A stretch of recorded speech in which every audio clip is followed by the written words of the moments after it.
BTR অঞ্চলত BPF Hagrama মহিলাৰ ডাঙৰীয়াৰ নেতৃত্বত বিপিএফ দলেও এইবাৰ ৰাজ্যসভা নিৰ্বাচনত তেওঁলোকে চৰকাৰক সহায় কৰিছে।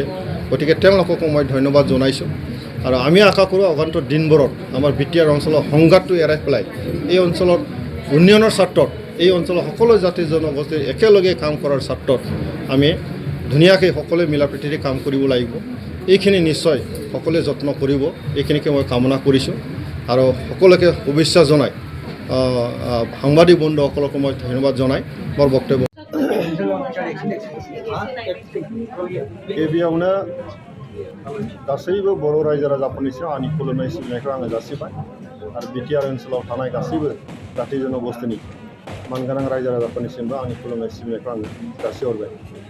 जों बयबो मिथिबाय मैयासो जालांनाय राज्यसभानि बिसायख'थियाव जोंनि इउपिपिएल हान्जानिफ्राय आं रोंगोरा नार्जारिया देरहाबाय आरो दिनै आङो देरहाखांनायनि उनावहाय मानगोनां प्रमद बर' बिथां बिटिआरनि चिफ बिथाङा मोनसे बोसोन होदों जे रायजोनि गेजेराव थांनानै आशीर्बाद लानांगौ होननानै दिनैहाय देरहाखांनायनि उनाव गुवाहाटीनिफ्राय फुङाव ओंखारबोदों आरो थोंजोङैनो फैनानै बड'फानि जे मोनसे मावख'सालि थुलुंगाफुरियाव आङो थांनानै बड'फानि मुङाव आं बिथांखौ बिथांनि खाथियाव आङो आर'ज गाबहैदों आरो इसोरनि खाथियाव आं आर'ज गाबदों जे बड'फानि जिउमाया जाहाथे आलो गोजोनै सोरगोआव थायो आरो जोंनि समाजाव गोजोन थासारिनि गेजेरजों जौगानायनि खामानिफोर जायो।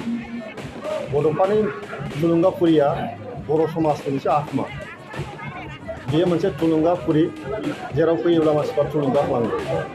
साफ्रोमबो बर' माहारिनि सोद्रोमाया सोरबा जुदि थुलुंगाफुरियाव फैयोब्ला बियो बर' माहारिखौ गोसोखांगोन, बर'नि खामानि मावनांगौनि सायाव गोसोखांगोन।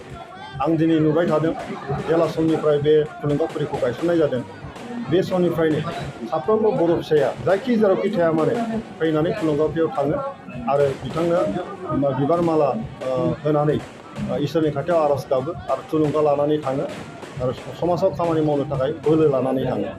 आंबो दिनै बे एखे खामानिखौनो मावदों। ओंखायनो आं बुंदोंमोन बे आत्मा जोंनि बेवहाय जायनो थाङो बेनो गोजोनगोन आरो मोनसे थुलुंगा लानानै थाङो। आङो बिथांनि थुलुंगा लानानैनो समाजाव खामानि मावबाय थादों, मावलांबाय थागोन। दिनैहाय आङो एमपि जाबाय होननानै गोग्गानायनि बाथ्रा गैया। जाथिनि मोनसे दायित्व आंनो होदों, बे ओनसोलाव जौगानायनि थाखाय दायित्व आंनो होदों। आसामनि दिनै एमएलएफ्रा आंनो बिदि दायित्वखौ होदों, बे दायित्वखौ आं पालन खालामनो थांगासिनो दं।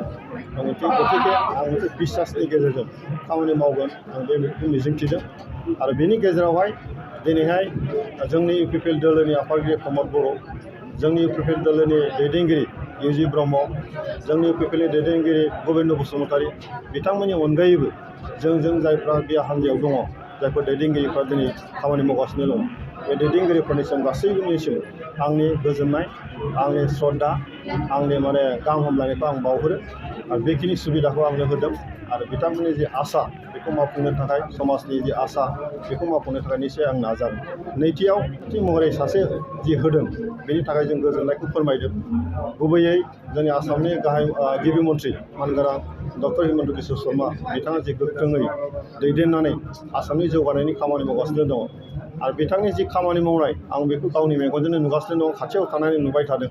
बिटिआर ओनसोलनि जौगानायनि थाखाय बिथाङा जथेस्थ' प्लेनिं खालामगासिनो दङ आरो बेखौ मावफुंसारनो थाखायनो थांनाय जे बिटिआरनि जि सुक्ति बेखौ गोख्रै मावफुंसारनांगौनि थाखायनो दिनै पार्लियामेन्टआव गोनांथि दं खामानि मावनायनि, बेखौ नोजोर होनानै बिथाङा जोंनो बे बिजाथिखौ होनाय जादों। गतिके स्पष्ट मोनसे डिस्ट्रिक्टनि गेजेरजों बिथाङा खामानि मावनो जोङो सुबिदाखौ होदोंब्ला जों बे सुबिदाखौ लानानै खामानि मावनांगोन। आं बेखौ आसा थिनानै खामानि मावनो थाखाय आङो गोसोखौ थिग खालामदों। गतिके आङो गासै रायजो राजाफोरनिसिम खालि गुरैयै बेखौल' खावलायदों जे जों गोनो गोथो जानो नाङा। जे बिटिसि सुक्ति फैबाय, सुक्तिनि गेजेरजोंहाय जों गोजोन थासारि फैबाय दिनैहाय आरो गोजोन थासारि फैनायखायनो दिनै आसामाव जि आफसा जि मोनसे आयेन जाबसिननाय जादोंमोन नर्थ इस्टआव, बेखौ दिनै बोखारनायबो लानाय जाबाय। थारमाने जोंनि गेजेराव गोजोन सान्थिया फैबाय।